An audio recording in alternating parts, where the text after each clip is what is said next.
Ok,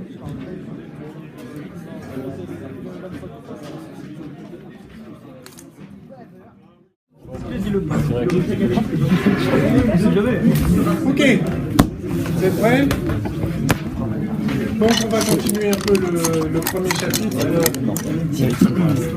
On va terminer l'année. Je vous rappelle, la dernière fois, on avait introduit une probabilité qui était peut-être quelque chose d'un peu nouveau pour vous, donc, de façon à obtenir la distribution de probabilité des vitesses dans un gaz. On avait écrit, je vous rappelle, la probabilité de trouver une particule quelconque dans le gaz de cette pièce, par exemple, entre Vx et Vx plus dVx,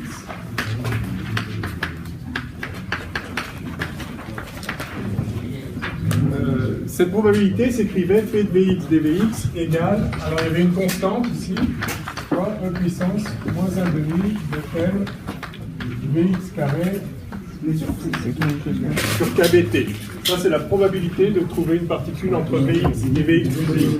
Ce cas, c'est simplement une constante, de telle façon que si on intègre sur toutes les Vx possibles, de moins l'infini à plus l'infini, on obtienne 1, parce que la probabilité de trouver la particule à une certaine vitesse, c'est toujours 1, évidemment. Donc, quand on fait ce calcul, ça fait racine de m sur 2 kBt. Peu importe, c'est important que la normalisation soit 1, mais peu importe ce facteur numérique. Et Kb ici est la constante de Boltzmann. Alors ça, c'est la probabilité de trouver... Oui. Oui, alors, d'accord. Ça, c'est la probabilité de trouver la particule entre Vx et Vx plus dVx. Maintenant, on peut se poser la question, quelle est la probabilité de trouver aussi la particule avec une composante y de la vitesse entre Vy et Vy plus dVy. Alors on va avoir P de Vy qui vaut pareil avec un y ici. Et puis pareil pour z. Donc pour chaque composante de la vitesse, la probabilité de trouver une certaine vitesse, une certaine valeur de cette composante, je vais noter Vi pour la composante i, c'est une gaussienne, d'accord, une bête gaussienne, enfin cette fonction gaussienne avec une largeur ici, une largeur qui vaut, vous savez d'habitude la gaussienne on la note, vous avez l'habitude de noter ça comme ça? Vous avez vu ça? Donc le sigma c'est la largeur de la gaussienne. Donc là vous voyez que le sigma, si on identifie ici, vous voyez que sigma c'est racine de kb t sur m. Voilà. Donc la température donne, bon ça c'est une constante, ça c'est la masse des particules, la température donne la largeur de la distribution de vitesse. Évidemment en moyenne c'est toujours centré sur 0, mais si la vitesse, j'ai dit vitesse oui, je crois que j'ai dit, je sais plus, mais je crois que j'ai dit, bon bref. La moyenne des vitesses sur une direction c'est toujours 0, mais plus la température est grande, plus la gaussienne va s'étaler. Et plus on aura de chances de trouver des particules à très grande vitesse. Et la température très faible, vous avez un sigma, c'est-à-dire une largeur de cette gaussienne qui est très faible, et à ce moment-là, vous avez essentiellement toutes les particules qui auront une vitesse très petite. Il y en a toujours quelques-unes qui ont, par chance, qui ont eu plein de collisions les unes après les autres, qui leur ont donné un petit peu plus d'énergie. Mais la probabilité d'avoir sans arrêt comme ça des collisions qui vous donnent de l'énergie et jamais des collisions qui vous en fait perdre, elle est très faible, et donc vous avez très peu de particules qui ont une grande énergie. Enfin, une grande vitesse, donc une grande énergie. Ah, donc voilà comment se distribuent les vitesses. Donc ça, c'est vrai sur chacune des composantes, sur Vx, sur Vy, sur Vz. Et du coup, si on se demande la probabilité, alors c'est sans doute ça que j'avais écrit, la probabilité d'avoir à la fois la composante Vx qui vaut Vx à dVx près, la composante Y qui vaut Vy à dVy près, et la composante Vz qui vaut la composante Z qui vaut Vz à dVz près, c'est à ce moment-là c'est le produit de ça fois ça fois ça, la probabilité d'avoir une chose plus une autre, enfin, en même temps qu'une autre, c'est la probabilité d'avoir la première fois la probabilité d'avoir la seconde, bien sûr. Donc c'est le produit de ces probabilités, et c'est là qu'il y avait le puissance 3,5, effectivement. Il y a puissance 1,5 une fois, 2 fois, 3 fois. Donc ça nous donne m sur 2pi kBt, tout ça puissance 3,5, fois ça fois ça fois ça, c'est-à-dire, donc ça fait exponentielle de moins 1,5 m. Alors, exponentielle A fois exponentielle B. Vous savez tous que ça fait exponentielle A plus B, n'est-ce pas? Donc j'ai l'exponentielle de ça fois l'exponentielle de pareil avec Y fois l'exponentielle de pareil avec Z. C'est donc l'exponentielle de la somme de ça plus Y plus Z. Et donc, je peux le noter comme ça. C'est ce que j'avais fait la dernière fois. En fait, j'avais écrit directement la probabilité pour les trois composantes ensemble. Et ça, donc ça, c'est simplement la vitesse au carré, d'accord? Donc on avait le facteur E puissance moins 1,5 de mv2 sur kbt. Oui? Je comprends quelque chose, c'est parce que dx au carré, c'est forcément supérieur ou égal à 0. Ouais. Donc moins 1 sur 2 m dx carré sur kbt, c'est forcément supérieur ou égal à, enfin, inférieur à 0. Pardon. Ouais. Donc la fonction exponentielle. Ouais, c'est plus petit que 1. C'est ça que vous voulez dire? Oui, c'est ça. Et donc je comprends pas pourquoi Vx en fait c'est pas. Enfin, c'est pourquoi la vitesse la plus probable c'est pas 0, parce que c'est dans ce cas-là que ça. Absolument. Alors la vitesse, pardon, la composante de la vitesse la plus probable, la composante suivant x de la vitesse la plus probable, c'est 0. Effectivement, c'est là qu'il y a le maximum. Mais la vitesse totale, la vitesse, c'est racine de Vx2 plus Vy2 plus Vz2. C'est là où j'étais allé un tout petit peu vite la dernière fois. D'accord, c'est ça la vitesse. Pour avoir une vitesse nulle, il faut à la fois que Vx soit nul, que Vy soit nul et que Vz soit nul. Le V, la vitesse d'une particule, n'est jamais négative, par exemple. Donc ça, vous avez sur chaque composante, vous avez une gaussienne, mais pour la vitesse globale, je vais mettre là, pour la vitesse globale, c'est ça que j'avais écrit rapidement, mais en le justifiant un peu trop vite. Je vous rappelez, on était passé sur des sphères dans l'espace des vitesses. Je vous ai dit que vous verrez ça peut-être plus en détail une autre fois. En tout cas, quand on trace la probabilité d'avoir une certaine vitesse V en fonction de la vitesse, alors vous ne pouvez pas faire un truc comme ça. Il n'y a aucune chance que ce soit 0. Et il y a très peu... Enfin, il n'y a aucune chance que ce soit négatif. C'est forcément non positif. Donc de toute façon, ça démarre à 0. Et en fait, la probabilité d'avoir une vitesse nulle, vraiment nulle, c'est le produit des probabilités pour avoir... Enfin, il faut que les trois soient nuls. Et ça, il y a très peu de chances. Imaginez, discrétiser cette distribution, vous allez peut-être mieux le voir. Supposons... Donc, je refais la distribution pour avoir une certaine vitesse sur une des composantes, dans une des directions de l'espace. Et alors, je vais discrétiser la gaussienne en prenant des petits... Je prends des petits intervalles de vitesse. Vous voyez ce que je fais là? Donc je discrétise au lieu d'avoir une probabilité en fonction de Vx. Je mets des bins de Vx différents, d'accord? Donc là, j'ai la probabilité d'avoir la vitesse là-dedans, là, c'est la probabilité d'avoir la vitesse entre ici et ici, etc. Vous voyez qu'en fait, bien que la plus probable, donc là, il faudrait continuer jusque-là, d'accord? Jusqu'à l'infini, en fait. Bien que le plus probable, c'est d'avoir la vitesse dans ce bin-là, c'est-à-dire c'est plus probable d'avoir la vitesse ici que là, ou là, ou là. Par contre, c'est beaucoup plus probable d'avoir une vitesse qui n'est pas dans ce bin-là que d'en avoir une qui est dans ce bin-là. C'est-à-dire, si vous faites la somme de tout ce qu'il y a hors de ce bin-là central par rapport à ce qu'il y a dans le bin, c'est évidemment beaucoup plus grand. Donc en fait, il y a très peu de chances d'avoir une vitesse nulle. Il y a juste encore moins de chances d'avoir une vitesse spécifiquement différente, je ne sais pas quoi, celle-là par exemple. Donc, parmi toutes les vitesses possibles, en fait, il y en a une infinité, mais si je discrétise comme ça, vous avez, mettons que j'ai fait 200 bins, vous avez 200 vitesses possibles. La plus probable parmi ces 200-là, c'est la vitesse 0. Mais ça reste peut-être qu'une fois sur, je sais pas, sur 50 seulement. Donc, par contre, maintenant, si je veux que la vitesse totale soit nulle, il faut que sur la composante x, je sois dans ce bin-là, une chance sur 50, mais sur la composante y aussi, une chance sur 50, donc ça fait déjà une chance sur 50 fois 50, ça fait une chance sur 2500. Et puis il faut qu'aussi la composante z, la troisième, soit aussi dans ce bin-là. Et donc j'ai une chance sur 50 puissance 3. C'est-à-dire j'ai quasiment aucune chance en fait. Alors quand on fait le truc proprement, en fait le truc proprement c'est juste multiplier les probabilités et puis regarder ce qu'il y a dans le bin entre v égale 0 et v égale un petit peu. Enfin,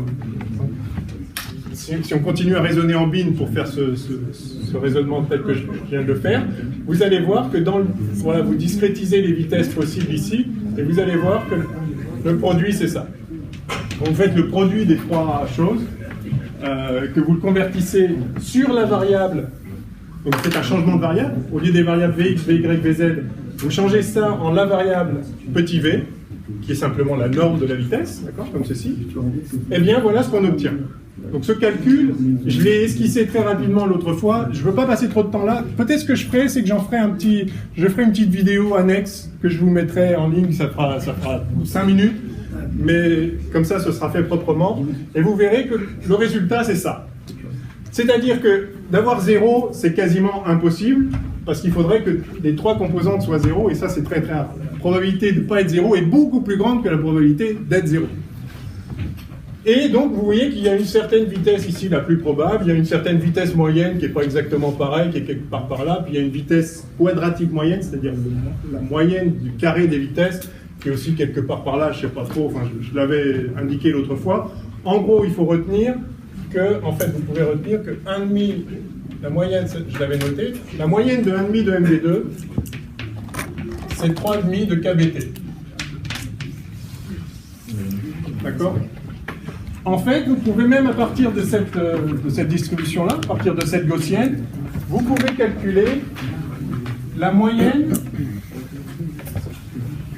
de la partie suivant x de l'énergie cinétique, si vous voulez, calculer 1,5 de m Vx carré. D'accord ? Donc, vous avez la probabilité. Donc, cette moyenne-là, c'est très exactement la somme de la probabilité d'avoir Vx fois la grandeur dont vous cherchez la moyenne, 1,5 de mvx carré, fois dvx, et vous sommez de moins l'infini à plus l'infini. Cette intégrale, l'intégrale des vx carré fois e puissance moins machin x2, ça se calcule, Gauss l'a calculé, c'est ça ce qu'on appelle l'intégrale gaussienne, et ça vaut, ben je vous l'écris ce que ça vaut très exactement 1,5 de kBt. Vous allez retenir ça. Ça, c'est la moyenne des 1,5 de Vx carré. Oui? Alors, ça, c'est la moyenne des 1,5 de Vx carré. La moyenne des 1,5 de m Vy carré. Non, ça, c'est 1,5. Si vous faites ce calcul, ça fait juste 1,5. L'intégrale, ça fait 1,5. Mais cette moyenne-là, elle fait aussi 1,5 kBt. C'est-à-dire, Vx ou Vy, c'est pareil. Tout ça est isotrope. J'ai appelé x par là, puis y par là, je peux changer. Enfin, la moyenne des 1,5 de mv2 avec v composante de la vitesse dans n'importe quelle direction, c'est toujours la même. Donc ça aussi, ça fait 1,5 kBt. Et puis sur z, ça fait aussi kBt, bien sûr, il n'y a aucune différence, toutes les directions se valent. C'est l'isotropie de l'espace. Et donc, la moyenne des 1,5 de mv2, 1,5 de mv2, c'est 1,5 de m vx carré plus vy carré plus vz carré, c'est 1,5 plus 1,5 plus 1,5, ça fait 3,5 kBt. Oui. Donc ça, c'est la vitesse moyenne. Alors, l'énergie cinétique moyenne. L'énergie cinétique moyenne d'une molécule dans le gaz, du coup, c'est ça. C'est la, voilà. Donc c'est 3 fois la moyenne des 1,5 de m Vx carré, où Vx c'est une composante. Il faut que vous retenez l'une ou l'autre. On y reviendra sur ces choses-là, parce que quand on traitera l'énergie interne des gaz, peut-être d'ailleurs à la fin de ce cours si on a le temps.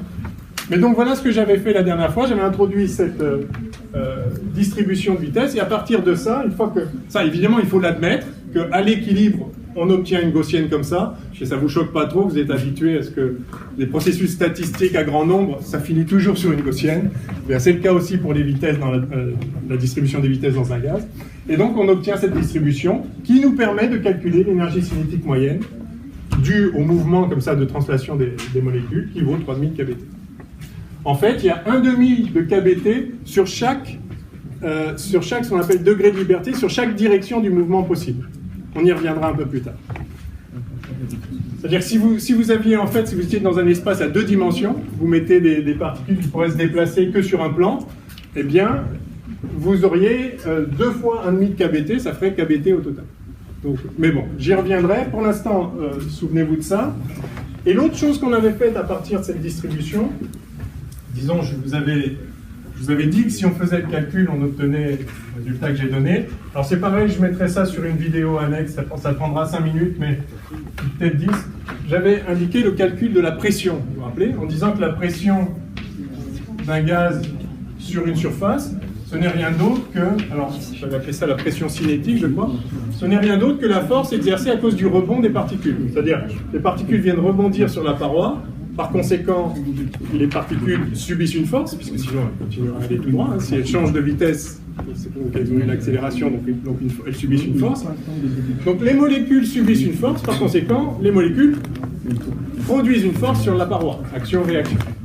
Et donc quand on fait le calcul comme ça en moyenne avec cette distribution de vitesse de toutes les particules qui viennent cogner sur la paroi, on trouve, c'est ce que je vous avais indiqué, on trouve la pression qui vaut N KB fois T. Évidemment, ça ne dépend que de la température, puisque la distribution des vitesses ne dépend que d'un seul paramètre, la température.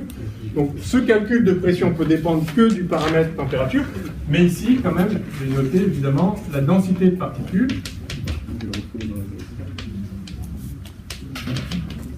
C'est-à-dire le nombre de particules par unité de volume. Évidemment, si vous avez plus de particules qui vont rebondir, si vous avez 2 fois plus de particules, eh bien la force est 2 fois plus grande. Donc la pression sera 2 fois plus grande. Donc, il n'y a pas tellement de mystère là-dedans. C'est proportionnel à KBT, qui est l'énergie typique dans l'énergie cinétique des particules, un facteur 3 près. Et c'est proportionnel à la densité de particules, évidemment. Donc voilà ce qu'on obtient quand on fait ce calcul, et je le ferai sur une petite vidéo annexe, comme ça vous l'aurez vu une fois. Ok ? Bien, alors juste j'en profite aussi pour dire, ce N là, c'est la densité de particules. Des fois on utilise, vous connaissez tous l'équation d'état des gaz parfaite, V égale nRT, non? Non? Si, d'accord. Et le N là, c'est le nombre de moles. C'est pas le même que celui-là. Alors bon, mais on n'a pas assez de lettres dans l'alphabet, donc là, ça, c'est pour ça que je l'ai noté, ça c'est la densité de particules. Je pourrais l'appeler N0 peut-être. N0 c'est la densité de particules. Ok, alors on en était là, et maintenant donc, je voudrais passer, je crois que dans notre décompte, on est emmené au 5e, variable d'état d'un système thermodynamique.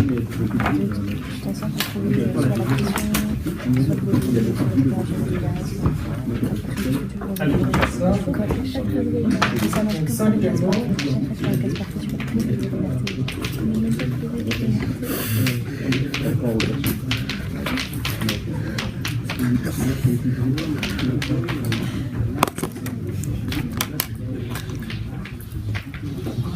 Variable d'état d'un système thermodynamique.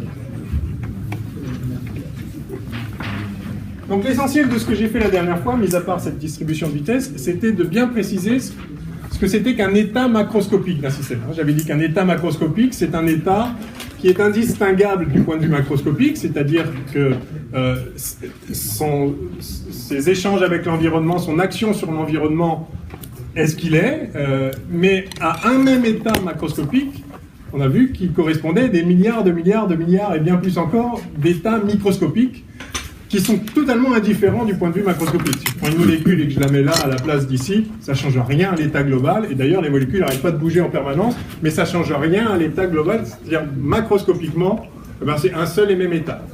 Alors, on appelle variable d'état, tout simplement, les paramètres qui caractérisent l'état global d'un système, c'est-à-dire sans se soucier de l'état vraiment microscopique qui n'arrête pas de bouger. Donc ça c'est juste une définition, je vais ça comme ça. Une variable d'état, c'est un paramètre qui caractérise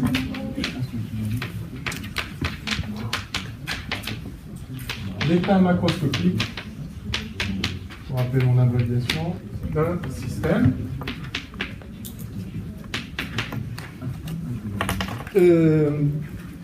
Et alors, le point clé, c'est qu'il y a très peu de variables d'état pour un système macroscopique, en fait. Donc, je vais le noter comme ça. Ils sont en tout petit nombre.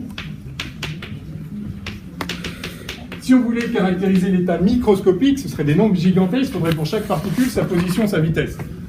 C'est un nombre de paramètres absolument gigantesque. Mais vu qu'on s'intéresse qu'à des quantités moyennes globalement pour le système, mais en fait avec un tout petit nombre de paramètres, on arrive à décrire l'essentiel. On a vu parmi ces variables d'état, par exemple, la température. Justement. Avec juste un paramètre, T, on est capable de donner la distribution des vitesses dans le gaz. Ça dépend juste d'un paramètre. Hein. La gaussienne que j'ai écrite ne dépend que de la température, de la masse des particules. Si je change de gaz, effectivement, la masse des particules va changer. Mais sinon, avec juste le paramètre T, j'ai toute la distribution de vitesse. Un autre paramètre qui va caractériser l'état du système, c'est par exemple donc la pression. Alors ça ne veut pas dire qu'ils ne sont pas liés entre eux. On a vu d'ailleurs que pour le gaz parfait, la pression est liée à la température, on vient de le faire. Mais P égale NKT. Un autre paramètre qui va caractériser par exemple le gaz dans cette pièce, ça va être le volume. Un autre paramètre encore, ça va être, je ne sais pas, la densité par exemple, le N0 là qu'on a. Ou bien, je ne sais pas, la masse volumique, ρ. Tout ça est lié évidemment, la masse volumique, c'est la densité fois la masse de la densité de particules fois la masse de chaque particule. Mais en tout cas, vous voyez qu'avec un petit nombre de paramètres, on a accès à toutes les grandeurs qui sont pertinentes à l'échelle macroscopique. Pourquoi elles sont en petit nombre? Justement parce que tout ce qui nous intéresse à l'échelle macroscopique, ce sont des moyennes. Et quand vous avez 200 000 notes, vous avez une moyenne. D'accord? Donc c'est aussi simple que ça. Avec un petit nombre de paramètres, vous pouvez caractériser entièrement l'état d'un système macroscopique, l'état macroscopique d'un système. Et donc ça s'appelle des variables d'état. Donc c'est juste une définition, il n'y a pas grand-chose d'autre à en dire. Si ce n'est qu'on distingue, ça c'est important de faire cette distinction, on distingue les variables qu'on appelle extensives et les variables intensives. C'est-à-dire si vous considérez toutes ces variables qui caractérisent un système macroscopique, vous allez vous apercevoir qu'il y a deux grandes classes de variables, donc je les note comme ça, les variables extensives et les variables intensives. Alors je vais déjà définir les extensives. Vous pouvez mettre un petit B si vous voulez un petit, ça aurait pu être une définition. Allez, petit b variable extensive, puis on aura un petit c variable intensive. Alors une variable extensive, c'est simplement une variable dont la valeur croît avec la taille du système. C'est-à-dire si vous prenez 2 fois le système, la variable est 2 fois plus grande. Alors on peut le noter de façon un petit peu abstraite. Si vous avez un système S1 et un système S2, avec une variable, donc une variable, je vais l'appeler V, la variable. Avec un V comme ça, c'est pas forcément le volume. Donc vous avez la variable du système, la valeur de la variable du système S1, la valeur de la variable pour le système S2. Si vous prenez maintenant le système global S1 union S2, on est les deux systèmes ensemble, eh bien, la valeur de la variable pour le système réuni, le système joint, c'est simplement la somme des deux variables, pour chacun des systèmes séparés. Bon, c'est une notation un peu abstraite, peut-être un peu trop pédante pour une notion extrêmement simple. Donc si vous prenez deux systèmes, les variables extensives sont les variables qui, pour le système global formé de deux sous-systèmes, a pour valeur, je ne sais plus comment j'ai commencé la phrase, a pour valeur la somme des valeurs pour chacun des systèmes. Par exemple, le volume.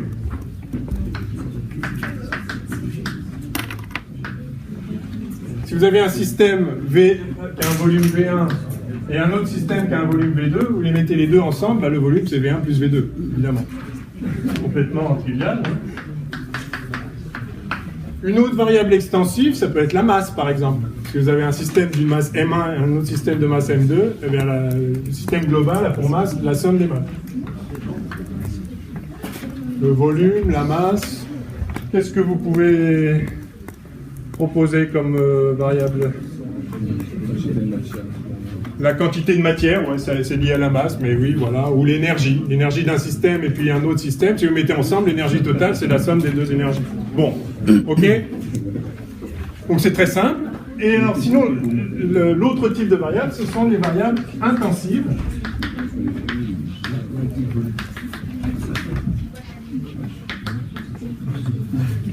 Alors les variables intensives sont des variables qui ne se comportent pas comme ça, qui au contraire en fait sont des variables intrinsèques qui sont définies en chaque point.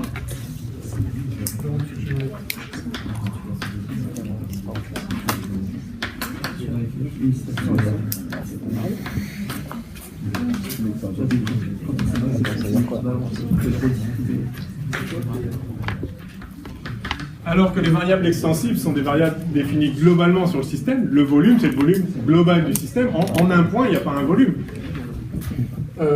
Par contre, donc, les variables intensives sont définies en chaque point. Par exemple, la température. D'accord ?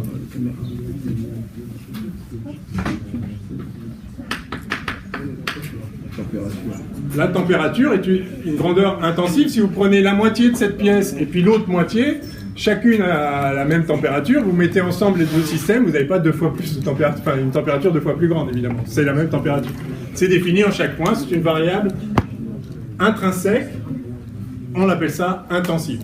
Une autre variable intensive classique, c'est la pression par exemple. En chaque point du système, il y a une certaine pression, elle est ce qu'elle est, et vous pouvez mettre deux systèmes ensemble, ça ne va pas augmenter la pression globale. Ok ? Une autre possibilité, c'est la masse volumique, justement, ou la densité de matière. La masse volumique, ça va être la masse totale divisée par le volume total. Vous voyez qu'en fait, vous avez ici le rapport de deux valeurs extensives, et du coup, leur rapport est forcément intensif. Puisque ça, c'est proportionnel à la taille du système. Si vous prenez un système deux fois plus grand, il y aura deux fois plus de masse, mais aussi deux fois plus de volume. Si vous faites le rapport, c'est un truc intensif, intrinsèque, qui ne dépend plus de la taille du système. Ok ? Bon, c'est juste une définition, il n'y a aucune difficulté là-dedans. Mais là où c'est utile, parfois pour vérifier vos calculs, vous êtes tous habitués à vérifier l'homogénéité des expressions quand vous écrivez des équations. Vous ne pouvez pas avoir une vitesse égale une énergie ou une force égale une masse, je ne sais pas quoi. Donc ça, c'est très puissant pour détecter des erreurs. Là, avec cette notion-là, vous avez une autre façon puissante de détecter les erreurs, c'est que vous ne devez jamais avoir une équation ou une égalité qui aurait une variable intensive égale à une variable extensive. Ça, c'est pas possible. Parce que si vous prenez deux fois le système, celle-là ne va pas changer, celle-là va faire x2. Donc si vous avez écrit un truc comme ça, c'est que vous, quelque part dans votre copie, c'est que c'est faux. Une variable intensive ne peut pas être égale à une variable extensive. De la même façon, vous ne pouvez pas avoir dans une équation une variable intensive plus une variable extensive égale quoi que ce soit. C'est pas homogène du point de vue de l'extensivité. Donc ça aussi, vous n'aurez jamais ça. Oui. Si on a un objet qui va à une vitesse V1 et un autre objet qui va à une autre vitesse V1, le système va à une vitesse V1.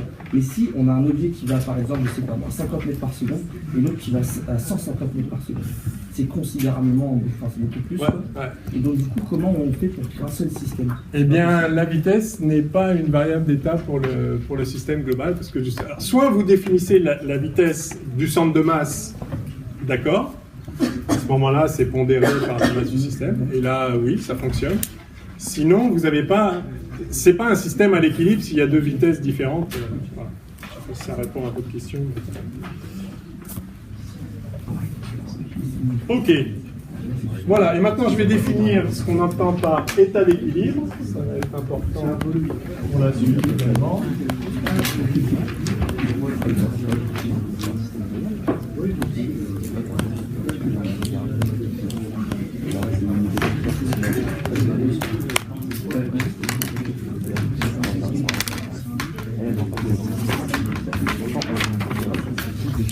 Alors, qu'est-ce qu'un état d'équilibre? Alors, j'entends par là état d'équilibre macroscopique. Un état d'équilibre macroscopique, par définition, c'est un état d'équilibre,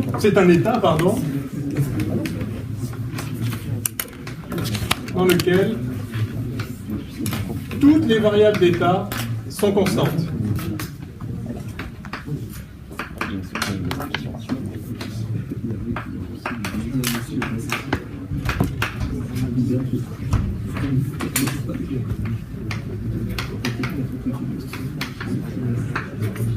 C'est-à-dire que la température est constante, la pression est constante, le volume est constant, la masse volumique est constante, bref. C'est à l'équilibre du point de vue macroscopique. Bien sûr, ce gaz est macroscopiquement à l'équilibre mais il n'est pas à l'équilibre microscopiquement. Les molécules n'arrêtent pas de bouger à l'intérieur de ce gaz. Mais globalement, la température ne change pas, la vitesse change, la pression ne change pas, le volume ne change pas, donc c'est un corps à l'équilibre. Oui. Oui, oui, absolument. Très bonne remarque, j'y venais justement. Voilà. Donc ça, c'est le premier point. Et il faut aussi qu'il n'y ait pas de flux. Alors, état dans lequel toutes les variables d'état sont constantes. Et qui n'est pas le siège de flux. Alors, de flux de quoi? De flux de matière ou d'énergie.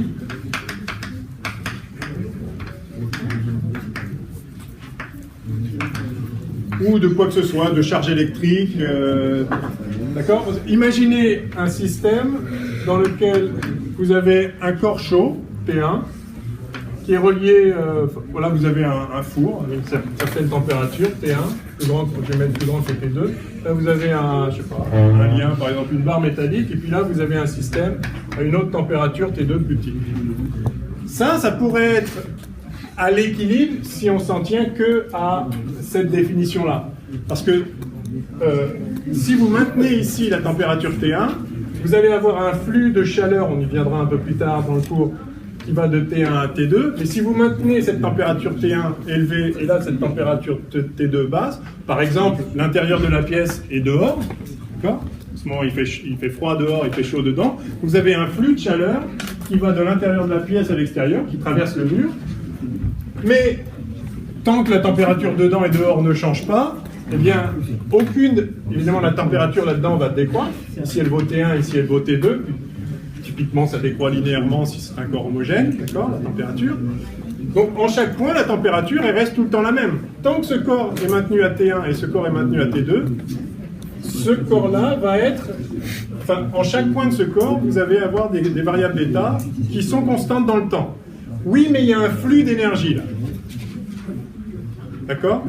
Et ça veut dire que ce système-là, alors ce bout-là, vous pouvez dire c'est à l'équilibre du point de vue de la constance des variables d'état, mais il y a un flux, et en fait, le système global, lui, n'est pas à l'équilibre. C'est-à-dire, pour maintenir la température T1, il faut chauffer en permanence. Si je coupe le radiateur, alors il va y avoir du flux de chaleur qui s'écoule de l'intérieur de la pièce chaude à l'extérieur froid, mais à un moment, ça va s'équilibrer. Et l'équilibre thermique, ça va être quand il y aurait la même température des deux côtés. Donc, en fait, ici, il y a ce qu'on appelle, donc c'est ce que vous précisiez, c'est ce qu'on appelle un état stationnaire. Donc, il faut un peu distinguer l'état stationnaire de l'état d'équilibre. L'état stationnaire, ça veut dire que les choses ne changent pas en fonction du temps, mais il peut y avoir des flux. Simplement, du coup, pour que ça se maintienne constant en fonction du temps, il faut sans arrêt alimenter ce flux. Là, c'est un flux de chaleur. J'ai pris l'exemple d'un flux de chaleur. Ça peut être un flux de liquide, par exemple. Vous avez ici un réservoir d'eau. Voilà. Et puis là, vous avez de l'eau ici. Donc, il y a une conduite. Voilà, vous faites tomber de l'eau d'ici, là-dedans. Si vous évacuez là et que vous alimentez là en permanence de telle façon que le niveau soit toujours le même ici et le niveau toujours le même là, vous aurez toujours la même vitesse des particules ici, vous avez un état stationnaire. Il peut durer aussi longtemps que vous voulez, à condition que vous alimentiez le flux. Oui? Est-ce qu'avec le même montage, au moment où il n'y aura plus assez d'eau pour accéder au flux, on peut appeler ça aussi l'équilibre?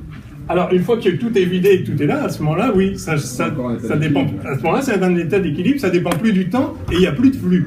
Donc, il n'y a plus besoin de l'alimenter pour que ça reste stationnaire. Et si l'eau qui est censée sortir du second réservoir, on le met là-dedans? Si on trouve une pompe là qui ramène là en permanence, c'est pareil, c'est un état stationnaire, d'accord? Mais. On va pas voir la vitesse des particules, ça va pas bouger, en fait. La vitesse, il va y avoir... j'ai pas compris. La vitesse des particules, elle sera toujours constante ou pas? Oui, en chaque point, la vitesse... Vous pouvez faire un truc stationnaire comme ça. Vous pompez là, ça monte là. Typiquement, une fontaine publique. Vous allez sur une place, je sais pas, la place des Innocents au Hall, il y a de l'eau qui coule, mais elle coule tout le temps. C'est qu'en fait, on la remonte, d'accord? Donc, mais ça, c'est un état stationnaire. Mais c'est stationnaire parce qu'il y a un moment où on alimente le flux. C'est-à-dire si vous coupez la pompe, vous coupez le courant, c'est terminé. Une fois que tout sera tombé, ce sera fini. D'accord? Donc un état stationnaire, c'est un état où il n'y a rien qui change au cours du temps. Mais un état d'équilibre, c'est un état où il n'y a rien qui change au cours du temps, et en plus, on n'est pas en train de l'alimenter. C'est-à-dire qu'il n'y a pas un flux il n'y a pas de flux, ni de chaleur, ni de matière, ni d'électricité. C'est pareil, un courant électrique dans lequel tourne... D'accord, là, le circuit électrique dans lequel passe du courant pour allumer les lampes, là, il est en état stationnaire. Oui, mais on l'alimente. Si vous coupez la centrale électrique, c'est terminé. Voilà, donc il faut distinguer effectivement l'état d'équilibre et l'état stationnaire. Donc nous, on ne s'intéressera cette année qu'à des états d'équilibre, des vrais, c'est-à-dire dans lesquels il n'y a pas de flux. Alors, on va s'intéresser à des transformations d'un état d'équilibre à un autre, et pendant cette transformation, évidemment, il se passe des choses, il y a des échanges d'énergie, etc. Mais on prendra comme état de référence toujours des états d'équilibre. Ok ? Voilà. Bon. C'est à nouveau des définitions comme ça. Oui, alors je vais préciser différents types d'équilibre pour aller un peu plus loin. Et je vais mentionner un autre aspect de la définition de la température qui est important. Alors, donc, parmi les états d'équilibre, il doit y avoir un équilibre mécanique. Alors ça, l'équilibre mécanique est facile. Enfin, vous savez ce que c'est que mécaniquement, ça ne bouge pas, d'accord? Donc, vous connaissez les conditions d'équilibre mécanique. Il faut que la somme des forces soit nulle, d'accord? La somme des forces appliquées au système doit être 0, parce que sinon, sinon MdV sur dt égale somme des forces, donc sinon il va se mettre à bouger, donc c'est pas l'équilibre, d'accord? Est-ce que vous avez vu les moments des forces déjà cette année? Non? Bon, alors je le note parce que vous le verrez dans mon avis très peu de temps, une semaine ou deux. Ça s'appelle le moment des forces. Notez-le comme ça vous fera tilt plus tard quand vous réviserez. Le moment d'une force, c'est sa capacité à faire tourner un corps, d'accord? Et donc il faut non seulement que la somme des forces soit nulle, mais en plus que les moments des forces soient nuls. Bon, je le note là, ce sont les conditions d'équilibre mécanique bien connues. Vous verrez ça dans quelques semaines efficaces. Alors ensuite, on peut mentionner l'équilibre chimique par exemple. Un corps n'est à l'équilibre que si, un système n'est à l'équilibre que s'il est à l'équilibre chimique aussi, c'est-à-dire qu'il n'y a pas de réactions chimiques qui sont en train de se produire, qu'il n'y a pas de variation de la composition du système. C'est-à-dire si vous avez une certaine fraction de molécules de tel type, eh bien ça restera comme ça tout le temps. Donc la concentration de chaque constituant doit être constante.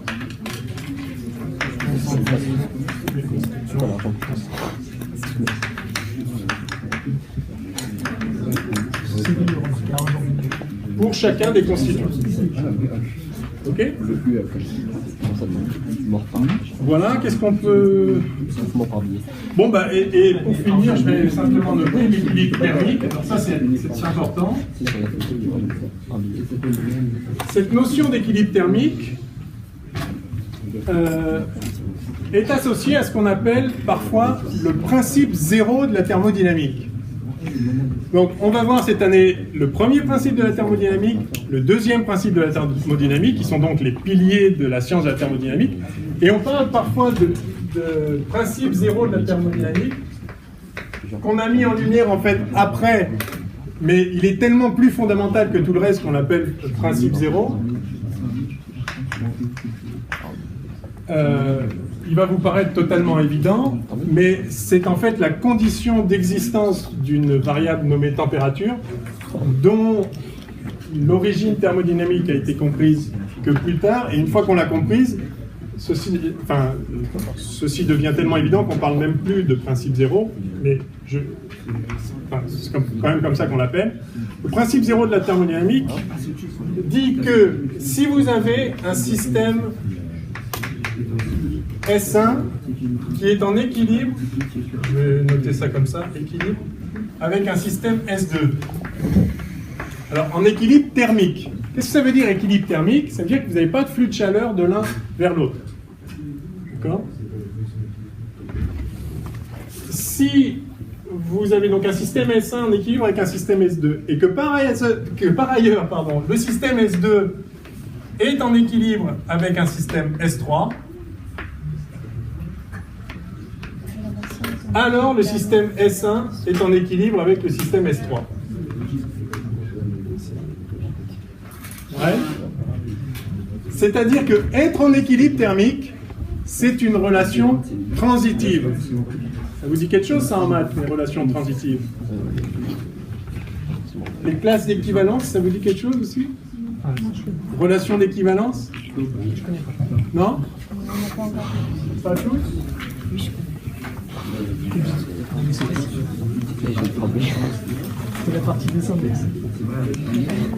Vous réalisez que ça, c'est pas si évident que ça.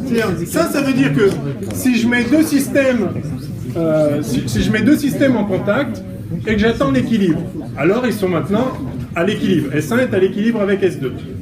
Si maintenant je prends le système S2 et que je le mets à l'équilibre, je le mets en contact avec un système S3, il s'équilibre. D'accord ? Eh bien, ce que je dis là, c'est que si vous avez deux systèmes équilibrés l'un avec l'autre, et puis donc S1 équilibré avec S2, et puis S2 équilibré avec S3, eh bien en fait, si vous mettiez maintenant S1 et S3 en contact, il ne se passerait rien, ils sont déjà à l'équilibre. C'est pas forcément trivial. C'est pas évident, par exemple, pour la chimie. Vous pouvez peut-être imaginer que deux réactifs réagissent pas ensemble, c'est-à-dire que ça s'est équilibré, puis deux autres réagissent pas, et par contre, les deux extrêmes, si vous les mettez ensemble, eh ben, il va y avoir une réaction. C'est parfaitement possible. Enfin, donc c'est pas totalement trivial, ça. Mais il se trouve que donc, dans ce qu'on appelle l'équilibre thermique, ceci est vrai. Si vous avez un corps qui est en équilibre avec un autre et l'autre avec un troisième, eh bien les deux premiers sont aussi en équilibre. Et du coup, vous avez une relation qui est transitive, A avec B, B avec C, donc A avec C. C'est aussi une relation qui est réflexive, de façon triviale. Un système est en équilibre avec lui-même, évidemment, c'est un état d'équilibre. Et c'est aussi une relation qui est symétrique, c'est-à-dire si A est à l'équilibre avec B, B est à l'équilibre avec A, évidemment, parce que c'est un équilibre d'échange mutuel. Donc la relation être en équilibre thermique avec est une relation d'équivalence. En mathématiques, une relation d'équivalence, c'est une relation qui est réflexive, transitive et symétrique. Autrement dit, on peut définir des classes d'équivalence dans les systèmes.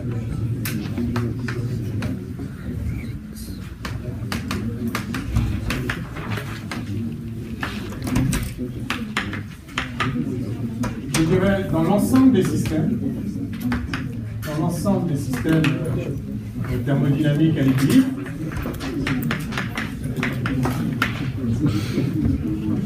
Ces classes d'équivalence sont composées de tous les systèmes qui sont à l'équilibre entre eux, qu'ils soient en contact ou pas, mais si on les mettait en contact, ils seraient déjà à l'équilibre. D'accord ? Donc, une classe d'équivalence, c'est l'ensemble de tous les systèmes qui sont à l'équilibre entre eux. Mais par contre, il y a plusieurs classes d'équivalence. Vous pouvez imaginer un autre ensemble de systèmes qui sont à l'équilibre entre eux, mais qui ne seraient pas en équilibre avec la première classe. Donc vous avez comme ça une série de classes d'équivalence. Eh bien, on peut appeler température une classe d'équivalence.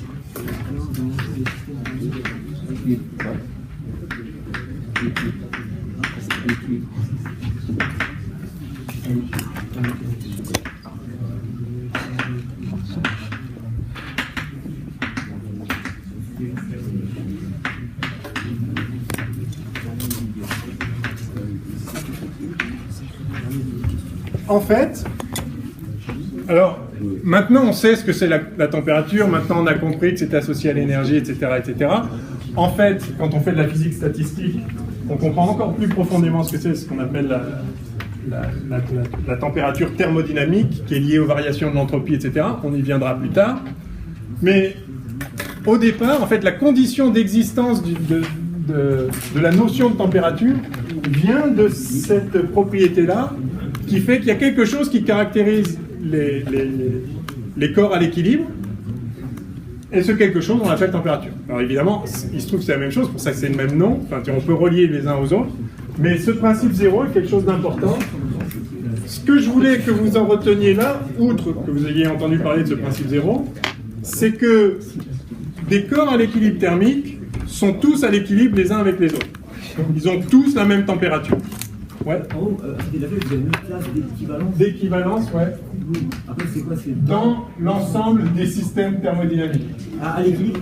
À l'équilibre. Ok, d'accord. Ouais, pardon. Ok. Bon, voilà. Allez, je crois qu'on en a dit assez pour ça. Maintenant, on va parler des équations d'état.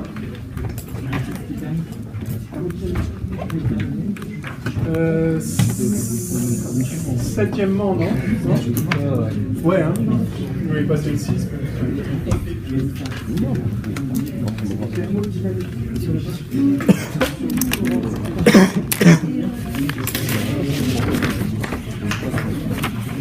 J'ai dit quoi? Les équations d'état.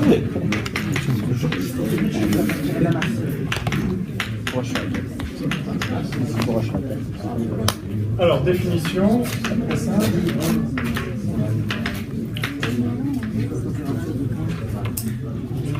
En fait, c'est simplement le constat qu'on a déjà fait d'ailleurs informellement avant, que toutes les variables d'état d'un système ne sont pas nécessairement indépendantes.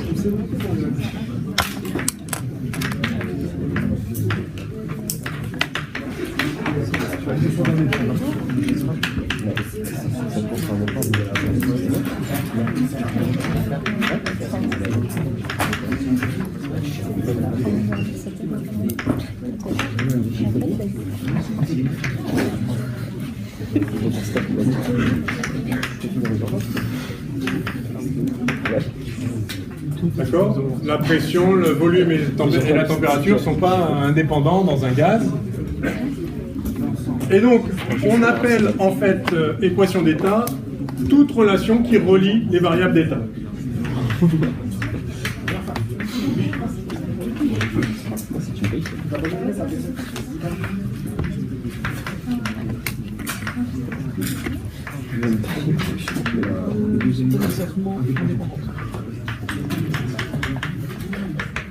Donc ça, c'est l'équation d'état. C'est une relation générale qui relie les variables d'état. C'est aussi simple que ça. Donc, je peux représenter sous forme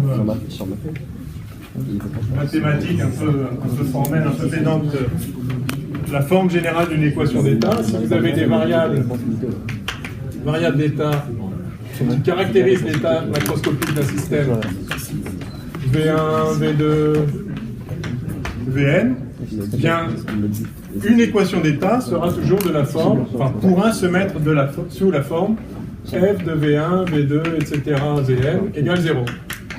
Vous avez une relation qui relie les variables d'état entre elles. D'accord?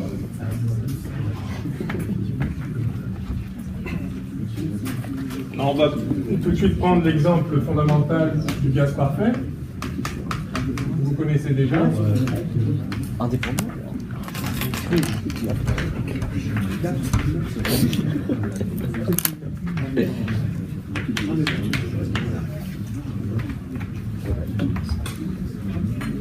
Alors, qu'est-ce que c'est qu'un gaz parfait? C'est peut-être la première fois qu'on en utilise vraiment ce mot. C'est quoi un gaz parfait? Alors, c'est une idéalisation, manifestement, hein, le nom l'indique, il n'y a rien de parfait en vrai dans la nature, mais un gaz parfait, c'est l'idéalisation d'un gaz dans lequel les molécules n'auraient aucune interaction entre elles. D'accord ?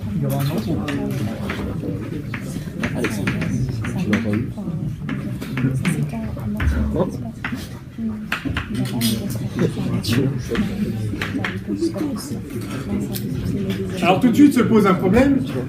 S'il n'y a aucune interaction entre les molécules, comment il va se mettre à l'équilibre ce gaz? D'accord? Parce qu'on a vu que l'équilibre était atteint parce que les molécules n'arrêtent pas de se entrechoquer, elles se communiquent de l'énergie, et c'est ça qui forme la distribution de vitesse, la gaussienne dont j'ai parlé. Donc pour ça, il faut que les molécules se passent sans arrêt de l'énergie, de la quantité de mouvement, etc. Puis à ce moment-là, vous avez l'équilibre. Donc l'idée du gaz parfait, c'est un gaz qui a quasiment aucune interaction, sauf lors de chocs comme ça pour se redistribuer de l'énergie, mais c'est tout. Ou si vous voulez, c'est la limite d'un gaz infiniment dilué.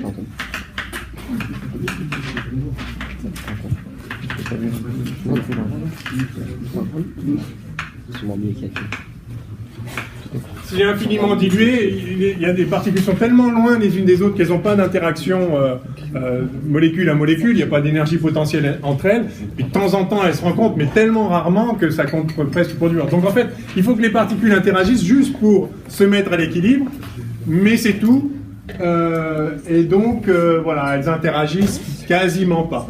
Et le gaz parfait, en principe, c'est un gaz dans lequel il n'y a pas d'interaction entre les molécules, sauf pour se mettre à l'équilibre. Donc le point clé, peut-être je vais le préciser un peu après, c'est pas d'énergie potentielle. Oh, je vais pas le mettre tout de suite. Bon, voilà ce que c'est. Ouais.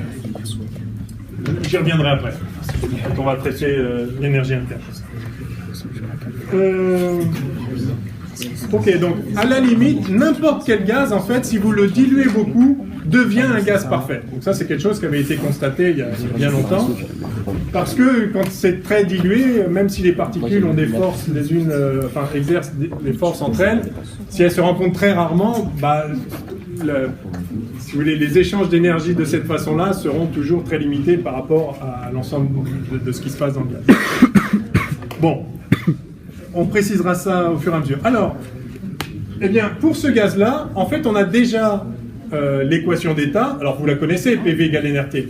Mais je vais vous montrer ici que c'est simplement lié à la pression qu'on a déjà calculée, enfin l'expression de la pression qu'on a déjà calculée. Vous vous rappelez qu'on a calculé que P, c'était N0 kBT. Alors, on l'a calculé. Je vous ai dit qu'on le calculait et je le ferai dans une vidéo à part.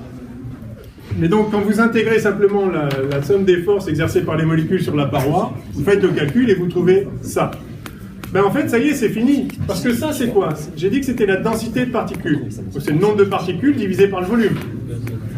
Donc ça, c'est en fait N sur V fois kBT. Par conséquent, j'ai P fois V qui vaut le nombre de molécules fois Kb fois T. Et le nombre de molécules, par définition, c'est le nombre de moles fois le nombre d'Avogadro. Donc là, ce N-là, attention, hein, c'est le nombre de moles fois Kb fois T. D'accord? Une mole, c'est Na molécules. Vous connaissez, hein, Na, le nombre d'Avogadro. Oui. Donc le nombre total de molécules, c'est le nombre de moles fois le nombre de molécules dans une mole. C'est totalement trivial. Et maintenant, ça, eh ben, on le note R. Et vous avez PV égale nRT. Donc c'est quoi ce R? On appelle ça constante des gaz parfaits. Je vais le noter là.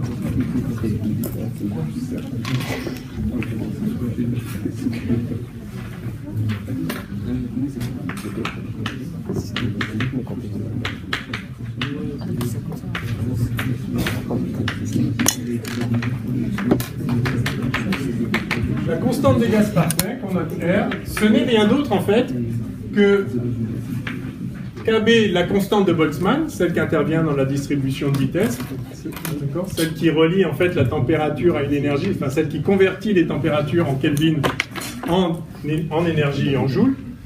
Donc R, c'est Kb fois le nombre d'Avogadro. Tout simplement. Donc ça, évidemment, on le connaît. Je pense que vous connaissez déjà le terme constante des gaz parfaits. Donc quand vous dites PV égale nRT, ça ne sort pas du chapeau. Enfin, au départ, historiquement, c'est un constat qu'il y a une loi comme ça qui relie que PV ne dépend que de la température et que c'est proportionnel au nombre de moles et qu'il y a une constante qu'on appelle constante des gaz parfaits. Ça, c'est historiquement comment les choses ont été faites. Mais maintenant, on a compris ce que c'était que la pression. C'était lié à l'interaction, enfin, au rebond des particules sur les parois. Et on a compris quelle était la distribution des vitesses dans un gaz, c'est le paramètre T, et quand on calcule explicitement la pression, on obtient ça.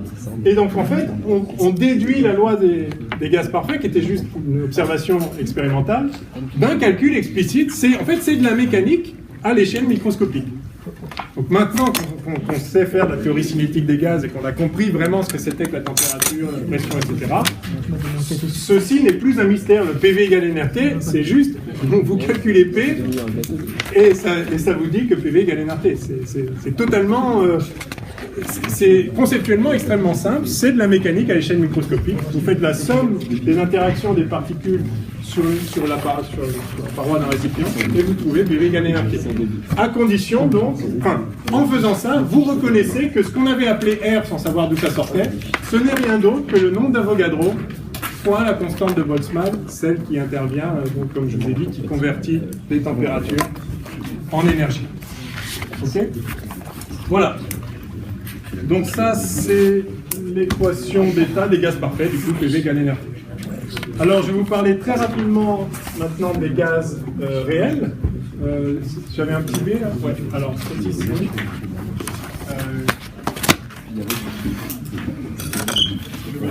Gaz réel.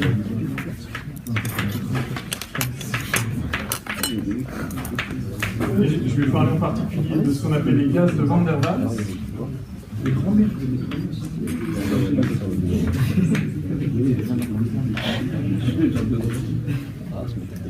Alors, oui.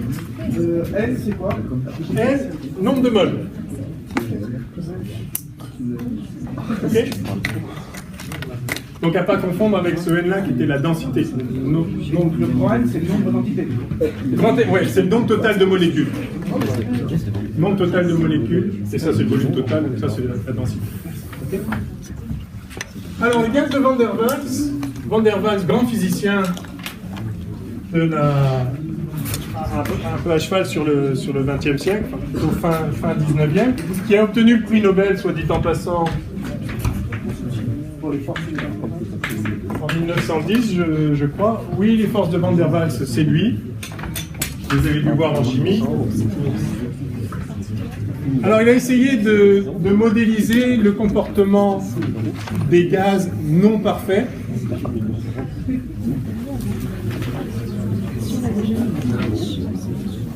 Et sur la base à la fois d'expérimentation, c'est-à-dire d'études expérimentales sur le comportement des gaz et de réflexion théorique sur comment les choses devraient se comporter, il est parvenu à une équation d'état un petit peu plus riche que l'équation d'état des gaz parfaits, que je vous note ici.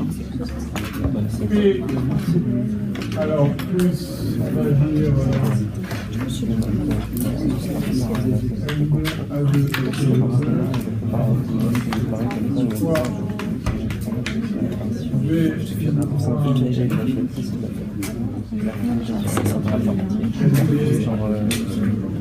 mettre un prime juste pour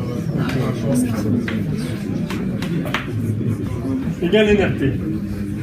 Je vais pas l'appeler, excusez-moi, je vais l'appeler ça. Ah,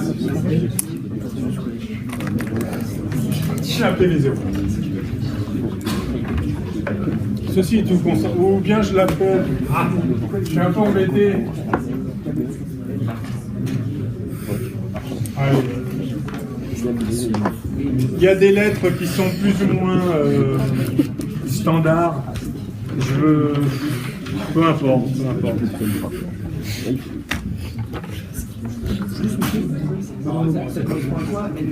Alors justement, j'y viens. On va peut-être quand même mettre les lettres standards. Excusez-moi, j'expliciterai ça après. On va faire ça comme ça. En général, vous trouvez l'équation d'état des gaz parfaits, des gaz réels de Van der Waals, qui est écrit comme ceci. Alors, comment comprendre ceci? On va juste très rapidement mentionner l'interprétation physique, enfin, expliquer ce qui se passe pour ces gaz-là. Donc, vous voyez qu'en gros, vous avez un PV égale NRT, sauf que le V, c'est pas tout à fait V, c'est V moins NB, et le P, c'est pas tout à fait P, c'est P plus un terme. Vous voyez tout de suite ici que si V tend vers l'infini, c'est-à-dire dans la limite d'un gaz infiniment dilué, j'ai dit que c'était la définition du gaz parfait, vous voyez que si V tend vers l'infini, ce truc-là devient négligeable devant V, ce truc-là tend vers 0, et on retrouve PV égale NRT. Donc ça, ce gaz réel, ce gaz de Van der Waals, tend bien vers un gaz parfait au sens dont on a parlé jusqu'à présent, si vous le diluez infiniment. Oui. Oui, alors justement, j'y viens. Alors en fait, l'interprétation physique simple de ce terme-là, c'est peut-être le plus simple pour commencer, c'est que vous voyez qu'en fait, le volume qui est à prendre en compte dans ce PV égale nRT dégradé, si on veut, c'est pas V, c'est V moins quelque chose. Eh bien, en fait, l'interprétation simple, c'est que ça, c'est le volume des molécules elles-mêmes.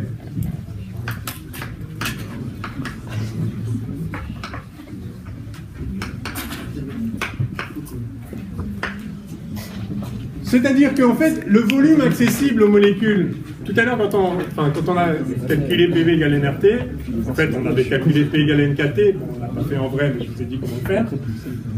On a considéré que les molécules pouvaient se déplacer partout dans le volume, et que donc le nombre de particules par unité de volume, c'était le nombre total de particules divisé par le volume total. En vérité, si les molécules ont une certaine extension spatiale, prenons le modèle des sphères dures. Alors c'est très simplifié, bien sûr. Supposons que les molécules, c'est des sphères, comme ça, de rayon R, dures. C'est-à-dire qu'elles ne peuvent pas se rencontrer elles ne peuvent pas aller l'une dans l'autre. Donc, au mieux, deux molécules peuvent s'approcher sur un rayon de 2 R, entre leurs centres. C'est-à-dire que quand on dit, en fait, les molécules dans un gaz, elles n'ont pas accès à tout le volume. Elles ont accès à tout le volume, moins le volume occupé par les autres molécules. C'est totalement évident, en fait. Alors, dans la limite où on est infiniment dilué, le volume des molécules par rapport au reste du volume, c'est négligeable. Donc, quasiment le volume accessible par chaque molécule, c'est tout le volume. Mais en vrai, si on a un gaz qui est quand même assez concentré, eh bien, il faut retirer au volume le volume occupé par les molécules. Alors, vous pouvez faire une petite estimation ici. Par exemple, donc le volume exclu autour de d'une molécule de rayon R, que je vais mettre en jaune ici. Voilà. Le volume exclu, c'est, alors, le volume d'une sphère, c'est 4/3 de pi fois son rayon au carré. Alors le rayon, c'est 2R ici. J'ai dit au carré, au cube, bien sûr. 4/3 de pi R cube. Donc ça fait 8 fois 4/3 de pi R cube. Et ça, c'est le volume d'une molécule, que je vais appeler V0. Alors ce volume exclu, il est exclu pour cette molécule, et puis cette molécule exclut pour celle-ci aussi le même volume. Donc pour chaque molécule, en fait, le volume exclu, c'est 4 fois celui-là seulement. Il faut prendre que la moitié, parce qu'ils s'excluent mutuellement. Chacune exclut... Parce que si vous avez une paire de molécules, le volume exclu pour cette paire, c'est 8 fois V0. Et donc pour chaque molécule, le volume exclu, c'est 4 V0. Peu importe ces petits détails, hein, mais donc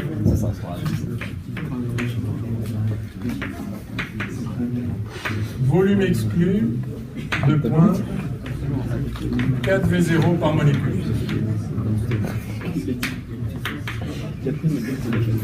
Ok? Voilà. Et donc si vous avez grand N molécules,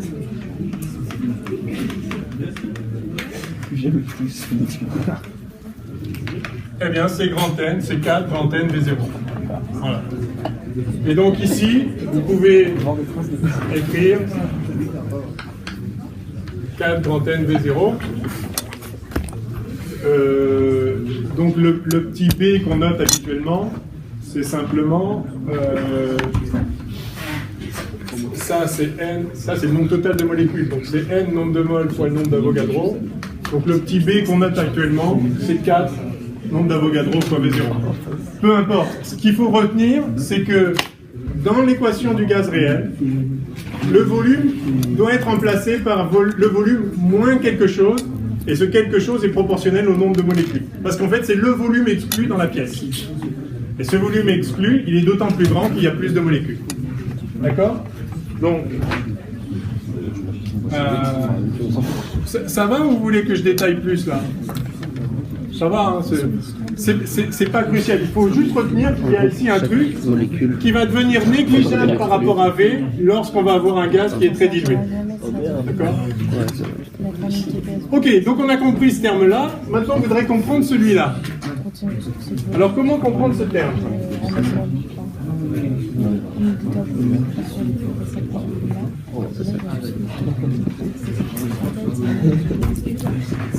Et en fait, ce terme est lié à l'interaction entre les molécules. Ce qu'on a calculé où? Ce que j'ai indiqué comment calculer. Quand on calcule la pression, c'est la force exercée par les molécules qui vont rebondir sur la paroi. D'accord? Et ça nous a donné la pression. Et on a vu que cette pression, là, on a vu que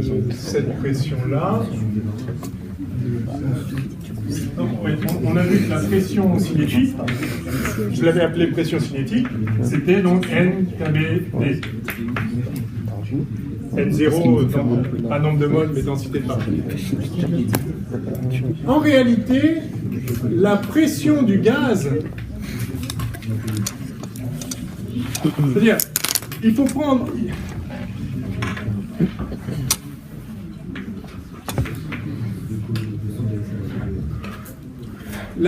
La pression du gaz n'est pas uniquement liée à ça dès lors que vous avez des interactions entre les molécules. Parce que... Alors je vais le noter comme ça. Je vais noter P' ici.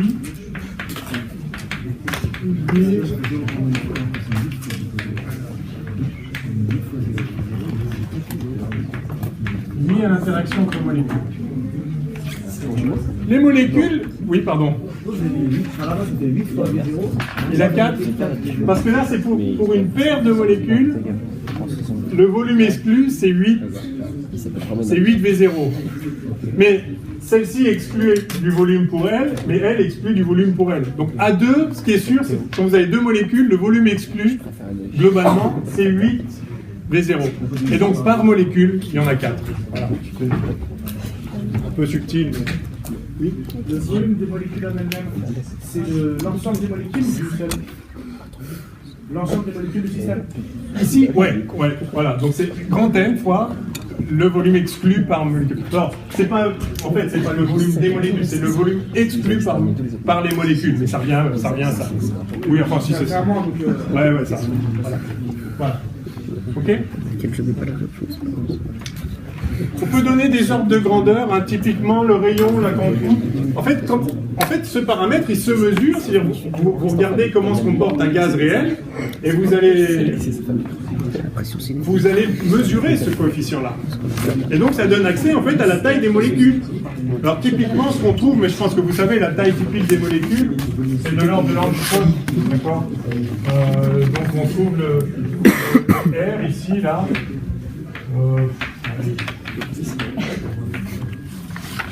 Entre 1 et 2 angstroms. Ça dépend des gaz, hein, ça dépend évidemment du type de molécule, mais c'est ce type de... Si vous modélisez une molécule par une sphère dure, c'est typiquement un rayon de l'ordre de 1, 1,5, 2 angstroms que vous trouvez. C'est bon à savoir. Donc vous pouvez calculer ça, et dès que vous avez un volume qui est grand devant n fois ce volume minuscule, hein, parce que un angstrom, vous savez tous, c'est 10 moins 10 mètres. Donc au cube, pour faire le volume, c'est 10 moins 30 mètres cubes. C'est pas gros. Alors par contre, il y a beaucoup de molécules, d'accord? 10 puissance 23 et plus, c'est combien de molécules. Et vous voyez à partir de quel volume ce terme-là devient négligeable. Bon, ok? Bien. Qu'est-ce que je disais? Ah oui. Donc ça, la vraie pression dans le gaz, c'est la pression qui exerce comme ça, c'est la pression cinétique moins une pression qui fait qu'en fait les molécules sont retenues d'aller vers le gaz parce que les molécules s'attirent entre elles. En fait, il y a justement, alors elles peuvent s'attirer de façon très complexe. Vous avez entendu parler donc des forces de Van der Waals, sont typiquement des forces interdipôles entre les molécules. Alors il y a certaines molécules qui sont polarisées, mais il y a des molécules qui ne sont pas polarisées, mais qui sont momentanément polarisées. Les atomes eux-mêmes peuvent se polariser momentanément, parce que des petits dipôles électriques qui interagissent entre eux. C'est un peu compliqué, et puis peu importe le détail. Ce qui est important de comprendre pour nous ici, c'est qu'effectivement, les interactions attractives entre les molécules font que la pression est plus petite que la pression qu'on a calculée en supposant que les particules étaient libres et sans interaction, bien sûr. Et maintenant, comment on peut évaluer ce terme de pression lié à l'attraction entre les molécules? Il est évident qu'en fait, ce terme-là, il est proportionnel à la densité de matière. Ce terme-là, je vais mettre qu'il est proportionnel à la densité au carré. Alors, est-ce que vous voyez pourquoi? Chaque molécule individuellement va avoir au total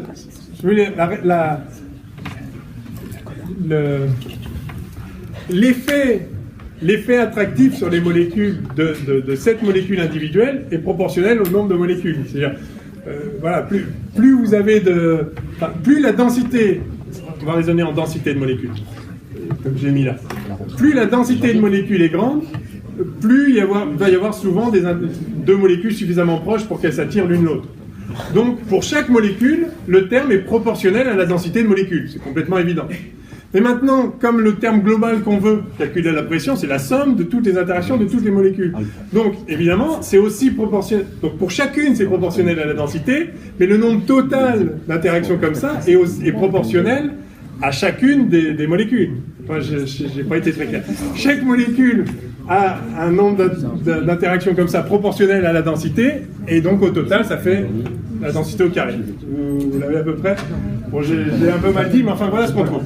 Et c'est pour ça qu'on a ici quelque chose, là, à nouveau, ce nombre de moles, ce n'est rien d'autre que le nombre total de molécules divisé par le nombre d'Avogadro. Après, voilà. Et donc au carré. Donc voilà. On trouve ce terme-là, on trouve bien que la pression ici, la correction à la pression, par rapport à notre calcul standard où les particules n'interagissaient pas, elle est proportionnelle à la densité au carré. Donc ça vous explique la forme de ce terme-là qui intervient donc dans l'expression de l'équation d'état du gaz de Van der Waals. Le A correspond à quoi? Alors, le A, lui, il dépend donc des forces d'interaction entre les molécules. C'est constant pour un gaz donné, absolument. Donc ce sont des paramètres pour chaque gaz qui valent ce qu'ils valent en fonction des forces d'interaction. Oui. Du coup, le N qu'on avait ici, dans ce nombre-là, il est égal au N qu'on a sur le NRT, c'est la densité de particules. Ce N-là, oui, celui qu'on avait, oui. Non, c'est le nombre de moles. Le nombre de moles. Le nombre de moles. Particules ici. Non. C'est pour, malheureusement, on utilise le mètre. C'est pour ça que j'ai appelé N0 la densité de particules quand je mets P égale N0. Voilà. Ça, c'est la densité de particules. J'essaye de la distinguer comme ça. Peut-être je devrais mettre un tilde ou je sais pas, un machin. Ouais. Ça, donc ce que j'avais appelé N0, quand on écrit P égale NKT, le calcul qu'on fait, c'est la densité de particules, c'est pas un nombre de moles. C'est pour ça qu'après, quand on le convertit en nombre de moles, ça fait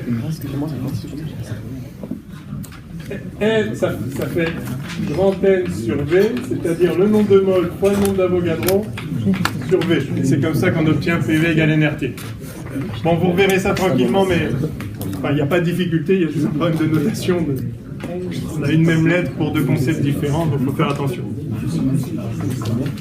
Bon, alors, on est plus long que je ne l'espérais. Il reste 15 minutes, là? Ah, là, c'est chaud, chaud, chaud. Là. Bon, là, c'est grave, là. Bon, alors, on va essayer quand même de finir au moins ce chapitre. Le problème, c'est que je voulais en entamer sérieusement un second, mais c'est pas grave. Donc, on a un quart d'heure. On y va? Donc, grand 4, transformation thermodynamique.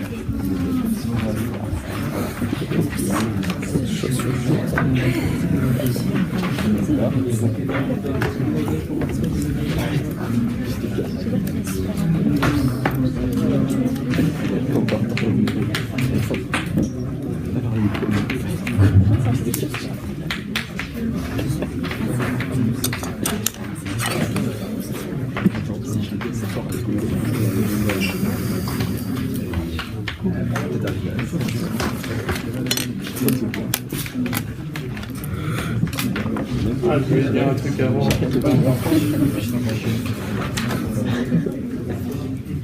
vous Ouais, tant pis, c'est pas grave. Ok. Alors, transformation thermodynamique. Ok. Alors, je mets entre états d'équilibre. Vous avez une question? Oui. Chut, s'il vous plaît. La pression cinétique, c'est la pression qu'on a calculée l'autre fois, dont je vous ai indiqué comment la calculer. C'est la pression liée à l'énergie cinétique des particules, au rebond des particules sur la paroi. Voilà. C'est la pression liée à l'énergie cinétique des particules.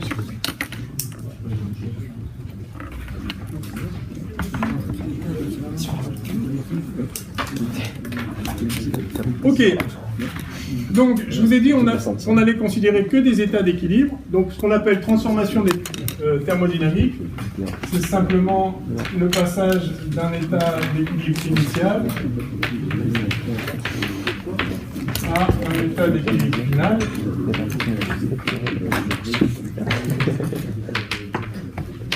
Et donc, on s'intéresse à ces transformations. Alors, je vais dire des choses générales sur ces transformations, puis après, on fera... Dans les chapitres suivants, on fera des calculs relatifs à ces transformations. Et donc, je vais commencer par la représentation de ces transformations dans ce qu'on appelle des diagrammes d'état.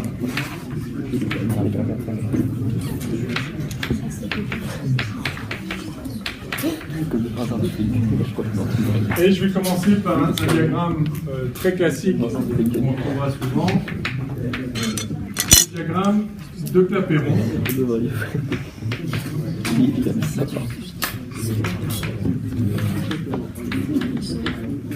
Ou diagramme PV. Alors c'est très simple, comme son nom l'indique, c'est un diagramme qui représente la pression en fonction du volume. D'accord ?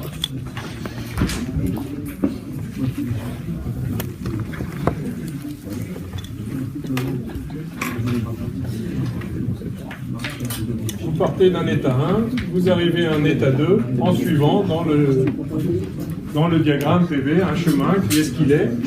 Donc là, typiquement, vous commencez par augmenter le volume, donc vous dilatez tout en augmentant la pression, et puis après vous baissez la pression, et puis après vous l'augmentez un peu, tout ça en le dilatant. Bref, vous pouvez suivre les transformations d'un système quand il passe d'un certain état à un autre, donc il va changer de variable d'état, il va changer de P, T, V, et il va évoluer dans l'espace des états possibles. Donc ces variables d'état vont changer, et on représente donc les variables d'état sur un diagramme de ce type-là.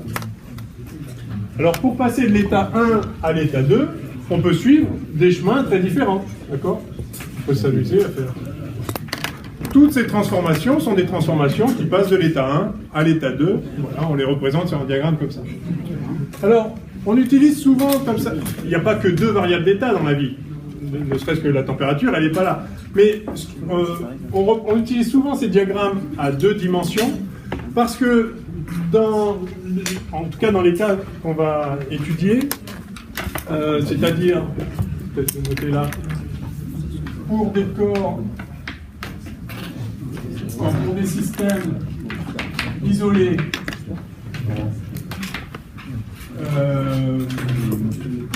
c'est-à-dire le nombre de constituants est constant.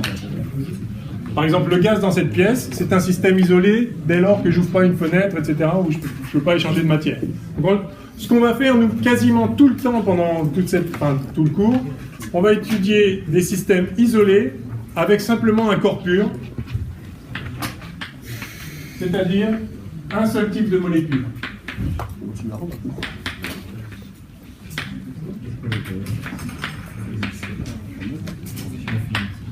Alors c'est pas le cas du gaz de cette pièce en réalité, puisqu'il y a à la fois de l'oxygène et de l'azote, il y a un peu de tout, enfin une petite chose.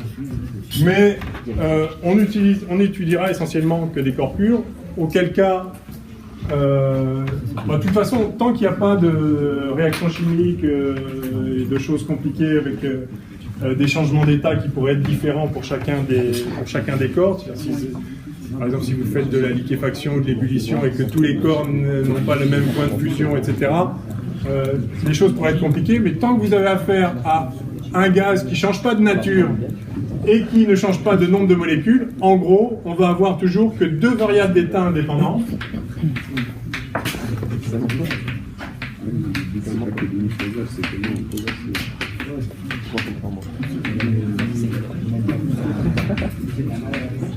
Deux variables d'état indépendantes, c'est-à-dire, alors, par exemple, B et V.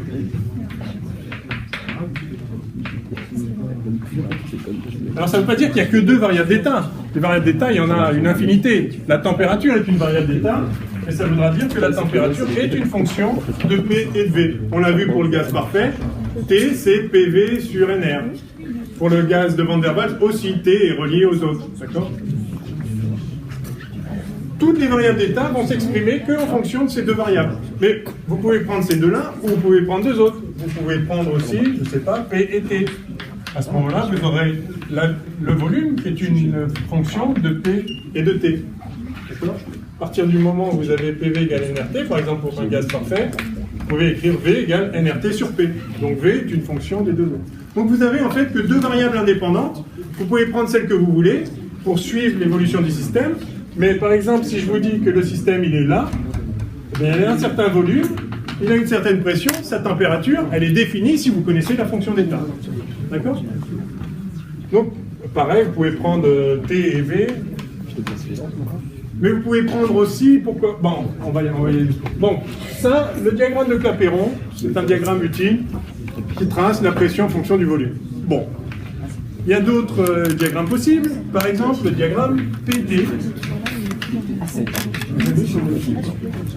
Vous tracez simplement la pression en fonction de la température. Bon, qu'à cela ne tienne. Ce genre de diagramme est utile quand on regarde les changements d'état, par exemple. Souvent, vous pouvez tracer, donc je vais tracer dans le diagramme PT, le diagramme de changement d'état d'un corps pur, par exemple de l'eau, d'accord ? Vous allez avoir un truc comme ça, qu'on appelle le point triple ici. Bon, ça va pas être de l'eau. Vous avez un point critique ici, on y reviendra une autre fois. Et là, vous savez par exemple que vous avez là vous avez du gaz. Là, vous avez du liquide. Et là, vous avez du solide. D'accord ? Si vous prenez une certaine pression à faible température, le corps va être solide. Puis vous augmentez la température, donc vous vous déplacez vers la droite dans ce diagramme. Ça va devenir liquide. Et puis là, ça va s'évaporer, ça va devenir gazeux.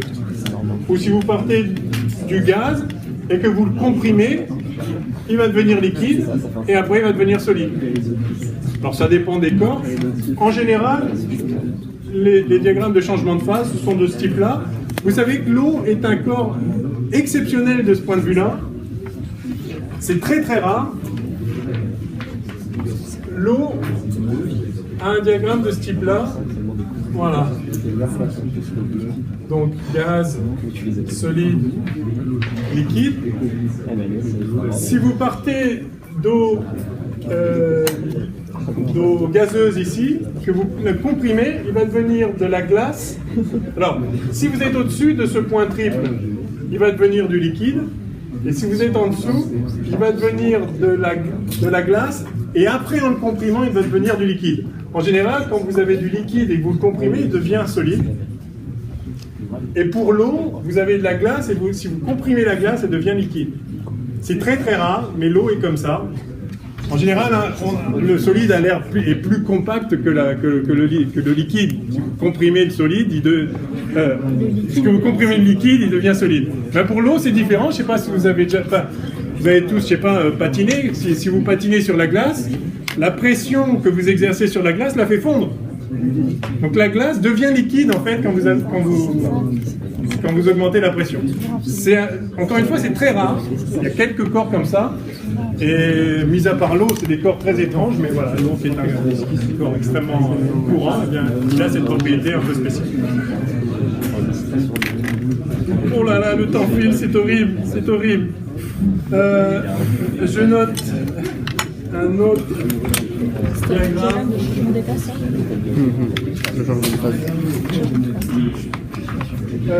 Allez, petit c. Vous en avez entendu parler. Le diagramme d'Amaga. Tu Amaga.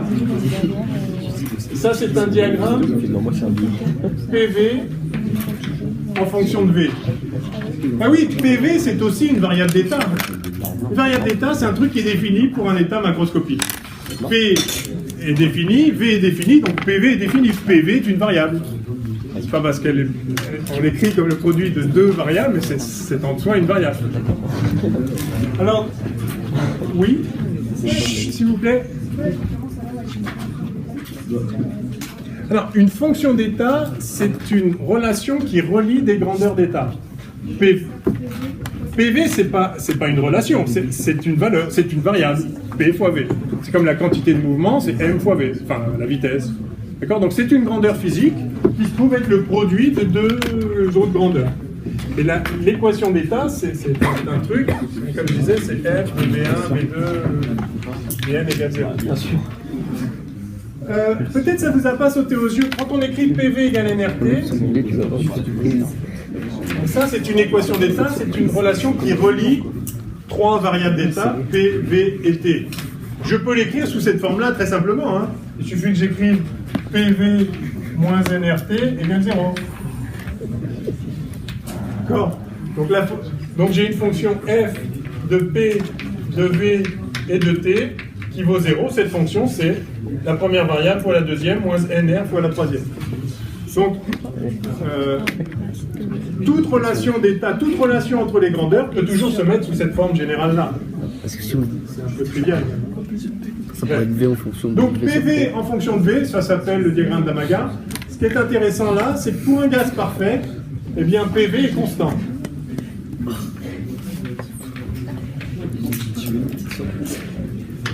Si vous avez un gaz parfait, dans le diagramme d'Amaga, ces transformations, c'est constant si la température est constante. Donc, pour une transformation isotherme, à température constante,